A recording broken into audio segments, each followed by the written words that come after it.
Hola, ¿cómo están? Acá el extranjero mental en un nuevo video comentando después de mucho tiempo. Sé que he estado ausente unos cuantos meses, pero bueno, debido a estudios, debido a algunas ponencias que he hecho, debido también a la ocupación primordial que ocupaba la página, ¿no? La administración de la página, he estado unos meses ausente, por lo cual, bueno, evidentemente eso ha contribuido a que esté estos tantos meses, ¿no? Ausente. Por lo cual, bueno, hoy vengo a traer a un autor que para mí es importante y es fundamental pensarlo en la época y en el presente en el cual estamos viviendo, ¿no? El presente y el tiempo al cual estamos atestiguando, ¿no? De alguna manera. Se vive en una diáspora, al menos en el plano argentino, y creo que en el plano en gran parte internacional, debido a los conflictos bélicos que hay, en una diáspora de incertidumbre acerca de el modo de representar, eh, el modo de representación que tienen ciertos políticos, ¿no? Y eso que Hegel había denominado estamento público, sociedad, o clase social, o clase social universal, ¿no? Que es la burocracia. Eh, Hoy vengo a hablar de un tema que para mí es fundamental, que es el tema del privilegio. Este tema creo que me viene al dedo traerlo a colación en un momento donde se están por disputar las elecciones generales eh, en primera vuelta, o sea, son las elecciones generales de Argentina para elegir al próximo presidente de los próximos 4 años. El tema que traigo hoy es el tema de los privilegios y lo traigo en colación a un político, filósofo si se podría decir, teórico y también revolucionario de alguna manera, no al mismo nivel que tal vez Babeuf o que tal vez Constant, pero Constant no era tan revolucionario. Eh, de hecho se oponía a Robespierre. Y es Emmanuel Sieyès, Joseph Emmanuel Sieyès, ¿no? Es un teórico de la revolución que nace en 1748 y muere en 1836. Específicamente el texto que nos toca hoy, que traigo a colación, es de 1788, de hecho se hace un año antes de 1789, que es la caída de la monarquía de Luis XVI en Francia y la instauración de lo que se conoce como el periodo del terror, que va desde 1789 hasta 1791-92 con la caída de Robespierre por parte de los termidorianos, ¿no? Eh, y después, en el año que sigue, Silla va a escribir un texto que va a impactar de una manera muy abismal en la Asamblea General, en las Asambleas Generales, que es el tercer estado, que es l'état en francés, ¿no? Bueno, vamos a empezar a analizar un poco el ensayo sobre los privilegios. Como bien dice, es un ensayo, es un texto de fácil lectura, no es un texto que amerita una gran complejidad o una gran o un gran nivel o un alto nivel de comprensión textual, ¿no? Eh, Algunos puntos que me llaman la atención del texto es plantear al privilegio como un sector que se reconoce así apartado de la sociedad. Es decir, Silles va a utilizar una palabra que hoy en día está en boca de muchos, que es la palabra de casta. De hecho, Silles dice, ¿no? La esencia del privilegio es encontrarse fuera del derecho común, que solo puede ser eludido de u otra de esas dos maneras. Como analizaremos, nuestro objeto de estudio, bajo este doble punto de vista, convendremos que todos los privilegios reunidos se verán de igual manera afectados por el juicio que resulte de este examen. Silles dice que hay una ley que es inviolable, que es la de no perjudicar al prójimo.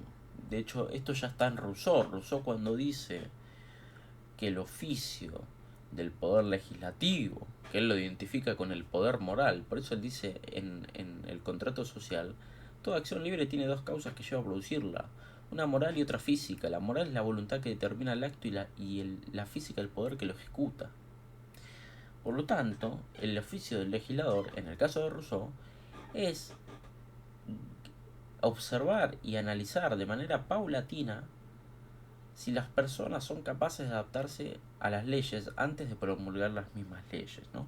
Por eso ese carácter de voluntad, ¿no? Voluntad, Rousseau, en idioma de Rousseau lo entiende como interés, por eso él habla de voluntad general y voluntad particular, volonté general y volonté particular. Por lo tanto, Siches dice, bueno, si la ley la ley madre a la cual uno tiene que abocarse, esta es una concepción puramente liberal, ¿no? De hecho, Locke dice, la ley garantiza la libertad en el segundo tratado sobre el gobierno civil, porque precisamente la ley tiene que permitir que ese sector de la sociedad conserve sus bienes y sus propiedades debido a que en el estado de naturaleza en completa libertad e igualdad, entre comillas siempre, ¿no? Se ven amenazados de ser invadidos por otros. Esto ya está en Hobbes incluso, y es lo que conoce MacPherson como la teoría del individualismo posesivo, ¿no? Pero volviendo a Siches dice, si lo que tendrían por objeto, con la ayuda de estos principios básicos ya podemos juzgar los privilegios. Los que tendrían por objeto dispensar de la ley no tienen justificación posible, porque precisamente si la esencia del privilegio es salirse del derecho común, es salirse también de la ley. O sea, tienen por objeto dispensar la ley. No tienen justificación posible porque están al margen de la ley los privilegiados. Toda ley, como ya hemos visto, dice directa o indirectamente, no perjudiques al prójimo. Pero ¿cuál va a ser el lema del privilegiado para Siches? No, o se está permitido perjudicar al prójimo. No existe poder alguno que pueda realizar tal concesión. Si la ley es buena, debe obligar a todo el mundo. Si es mala, hay que suprimirla. Es un atentado contra la libertad. Vuelvo a lo que yo decía antes. Esta concepción es puramente liberal. A ver, hoy la gente habla de casta, de privilegios. Pero esto ya está en Siches. O sea, a ver, pongamos los pies sobre la tierra, como dicen algunos, ¿no? Y Siches dice que es diferente hablar de un privilegiado hereditario, ¿no? De hecho, él señala y traza una diferencia entre el burgués y entre el privilegiado. Él va a decir que el privilegiado precisamente mira y observa el pasado, ¿no? En cambio, el burgués se atenúa al presente, a la hora. Esto es muy importante, esto que estoy mencionando. De hecho, él lo va a decir de manera más clara y concisa, ¿no? Precisamente otra de las cosas que él señala es que el privilegiado, si se identifica afuera del derecho común, no puede pertenecer al tercer estado, porque además es un parásito que no aporta nada. Al ser un privilegiado, las cosas, según Siches, le son dadas. Por eso él dice, un privilegiado no se distingue por sus ciudadanos, sino se distingue de sus ciudadanos. Esta fórmula parece muy extraña, pero es muy importante, porque distinguirse por sus ciudadanos es que el pueblo, el populi, el vox populi, la voz del pueblo, le ha conferido ese poder extraordinario y ese privilegio, ese monopolio, ¿no? En cambio, en el privilegiado no está eso. Es decir, no tiene un monopolio que le es otorgado por la voluntad del pueblo, sino que le es otorgado en virtud de diferenciarse del pueblo.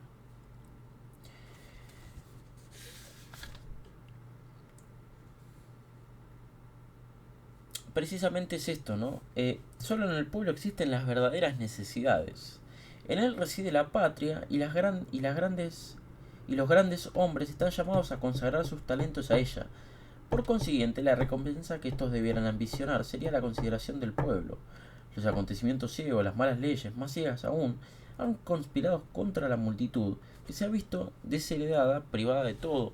Precisamente la multitud se ve privada porque los privilegiados se distinguen en virtud, no por el pueblo, no por la multitud, sino en virtud de la multitud. Se distinguen de ellos, no por ellos. Por eso, Silla también dice, ¿no? Si las necesidades sagradas del pueblo serán eternamente el objeto dorado de las meditaciones del filósofo independiente, la finalidad secreta o pública de los desvelos y los sacrificios del ciudadano virtuoso. El pobre, en verdad, solo responde a sus benefactores con bendiciones. Claro, porque es como dice Marx, ¿no? El trabajador no tiene nada que perder salvo sus cadenas. Y esto es lo que comentaban antes, ¿no? ¿Qué es el burgués al lado de un buen privilegiado? Este tiene los objetos siempre puestos en el noble tiempo pasado. Ve en él todos sus títulos, todas sus fuerzas, vive de sus ancestros, precisamente porque es un noble que le es otorgado un cargo nobiliario, un privilegio, a través de una herencia o de una tradición familiar. En cambio, el burgués mira el presente. El burgués, al contrario, con los ojos puestos en el ignominioso presente, en el indiferente porvenir, prepara el uno y sostiene el otro por los recursos de la industria, de su industria. ¿Por qué el privilegiado no puede irse al pasado a gozar de sus títulos, de sus grandezas, y dejar una estúpida nación con el presente y toda su ignominia, ¿no?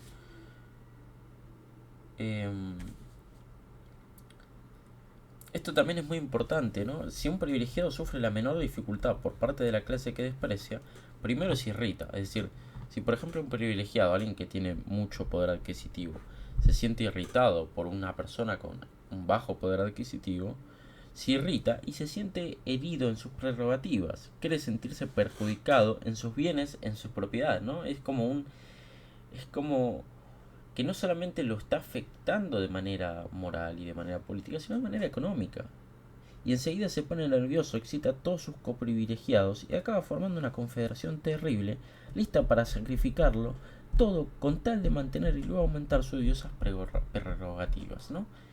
El privilegiado quiere mantenerse en ese estatus y en ese sentido hace todo lo posible para aquello que lo irrita desheredarlo de alguna manera o desprestigiarlo, ¿no? Sacarle validez, sacarle capital simbólico, por usar un término de por 10, ¿no? Sacarle todo prestigio alguno a esa persona que lo irrita. Porque claro, si él se identifica afuera del sector de la sociedad, se identifica en una casta, no puede haber una persona que irrite esos intereses, porque de alguna manera sería sentirse dentro de ese sector que en realidad en el cual él no se identifica.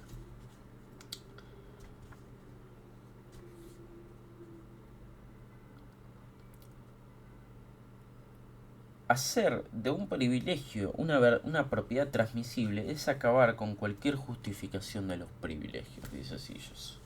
Es invertir todo principio, todo razonamiento. Esto me parece fundamental.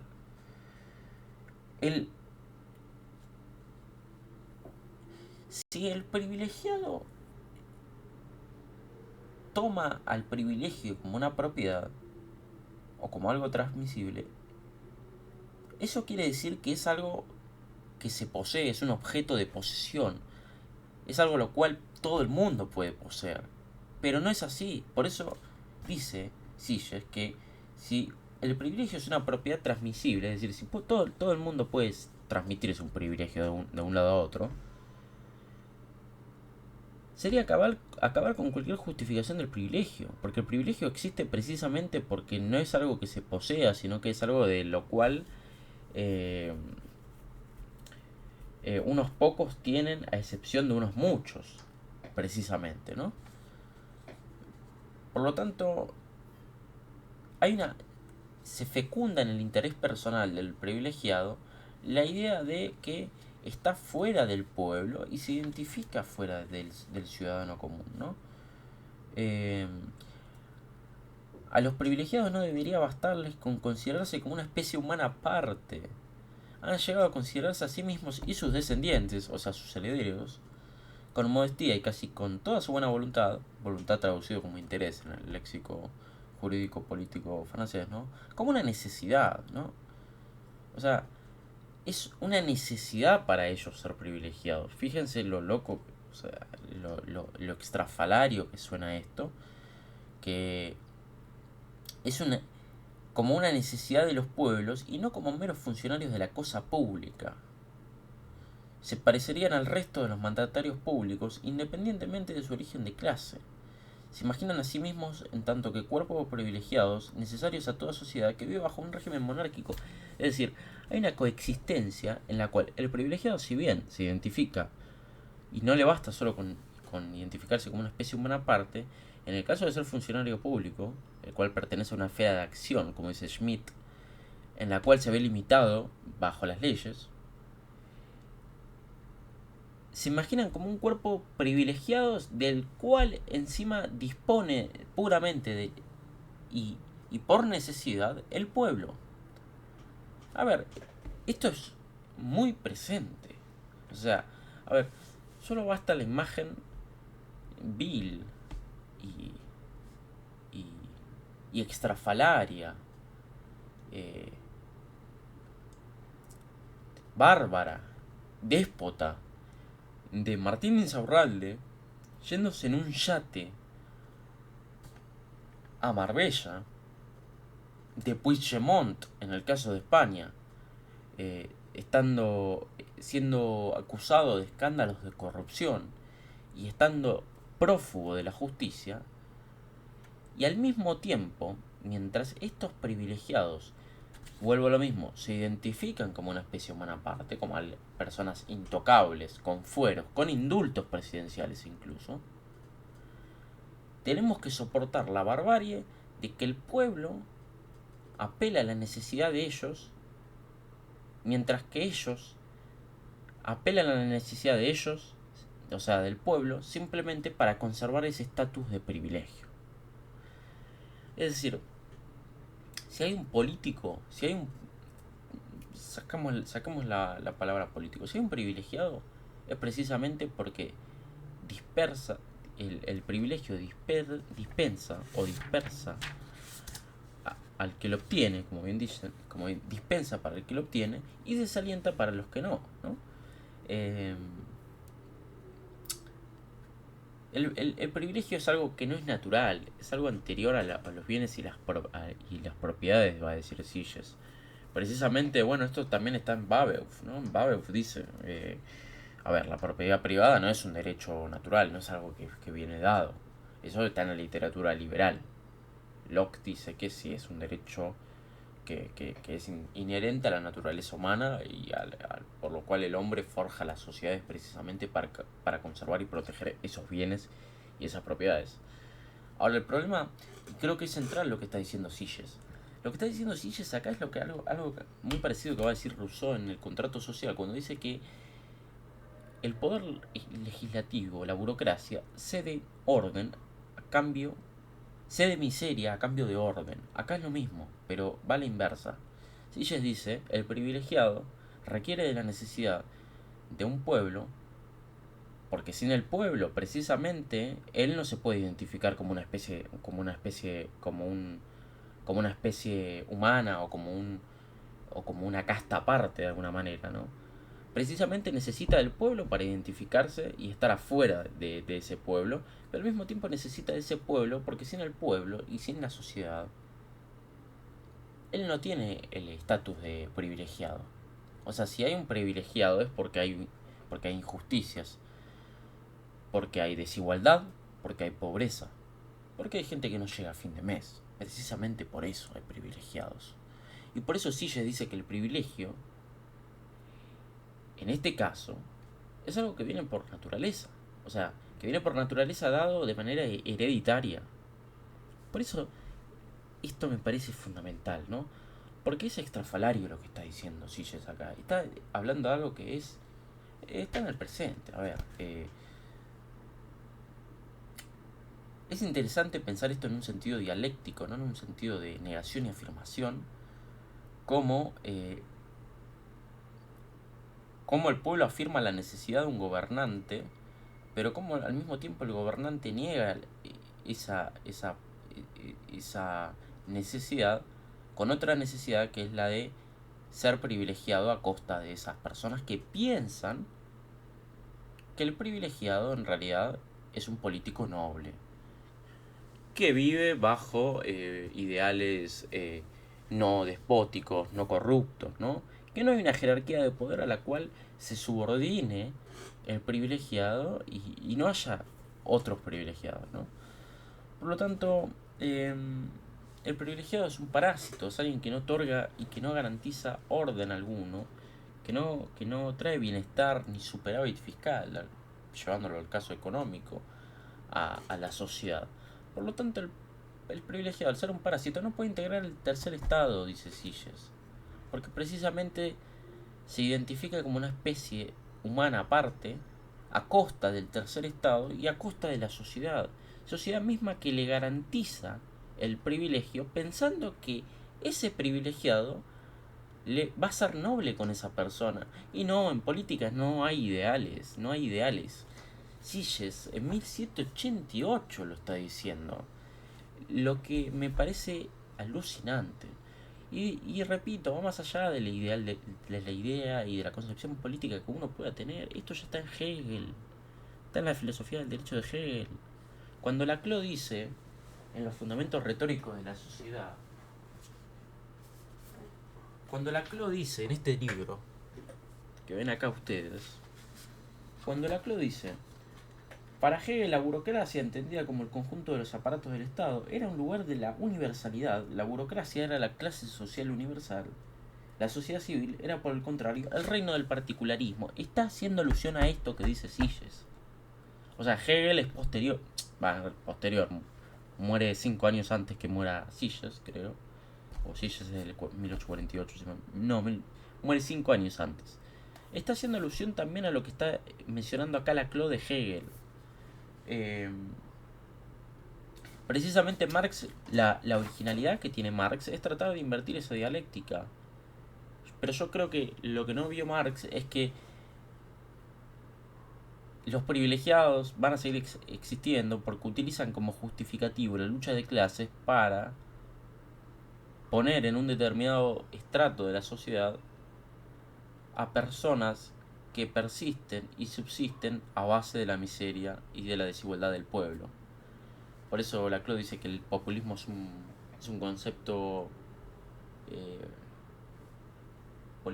polisémico, creo que era la palabra, es decir, que se puede aplicar a múltiples, a muchas personas, desde el Papa hasta cualquier candidato presidencial, porque el culto a la personalidad, la reverencia, el discurso político, los gestos, el simbolismo que caracteriza a un partido político, no es algo distintivo solamente de un sector político, es de todos los sectores. Así que bueno, espero que les haya gustado este video. Eh, Voy a hacer otro video hablando un poco sobre las elecciones. Creo que esto amerita un análisis más profundo, con un mayor profundizaje. Porque creo que lo que se están viviendo en estos tiempos es una crisis del orden democrático, una crisis de la representación, manifestadas y encarnadas en un personaje o en un outsider como Milei.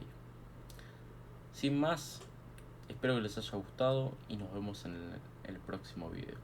Hasta la próxima.